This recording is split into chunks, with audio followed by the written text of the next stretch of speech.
ఇద్దరు తండ్రి కొడుకు ఒక గాడిదని కొనుక్కొని వెళ్తూ ఉంటారు. ఎందుకంటే వాళ్ళు చాకలి వాళ్ళనమాట. బట్టలన్నీ తీసుకొని దాని మీద వేసుకొని వెళ్ళేవాళ్ళు కదా. సో అందుకోసం కొనుక్కొని ఇంటికి తీసుకెళ్తూ ఉన్నారు. అలా తీసుకెళ్తున్నప్పుడు దారిలో కొంతమంది వ్యక్తులు కనిపించి, వీళ్ళు గాడిదని కొనుక్కొని కూడా దాని మీదే వెళ్ళకోకుండా కింద నేర్చుకుంటూ వెళ్తున్నారు, అసలు సెన్స్ ఉందా అని మాట్లాడుకున్నారు.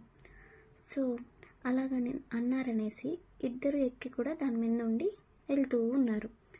తర్వాత ఇంకొంతమంది కనిపించి, వీళ్ళేంటి ఇద్దరు గాడిద మీద ఊరేగుతున్నారు అన్నారు. ఆ మాటలిని మరీ తండ్రి అనేది దిగిపోయాడు. ఓన్లీ కొడుకును మాత్రమే కూర్చోబెట్టాడు. ఇంకా అలాగే ముందుకెళ్తున్నారు. వెళ్తూ అక్కడ ఈ చిన్నపిల్లాడు చూడు, పెద్దలంటే గౌరవం లేదు, తండ్రి నడుస్తుంటే కొడుకేమో పైన కూర్చొని వస్తున్నాడు అని అన్నారు. ఆ మాటలకి మరీ ఇద్దరు దిగేసి నేర్చుకుంటూ యథావిధిగా నార్మల్గానే గాడిదని పట్టుకొని ఇద్దరు నేర్చుకుంటూ వెళ్ళిపోయారు. దీన్ని బట్టి మీకు ఏమర్థమైంది? మనం వెళ్ళే దారిలో మనకి ఎలా అనిపిస్తే అలానే వెళ్ళాలి. వాళ్ళేమనుకుంటారు వీళ్ళేమనుకుంటారు అనుకుంటే వెళ్ళలేము. ఎందుకంటే వాళ్ళు ఎలా వెళ్ళినా మన తప్పులనే చూస్తుంటారు. నచ్చిందా? లైక్ చేయండి.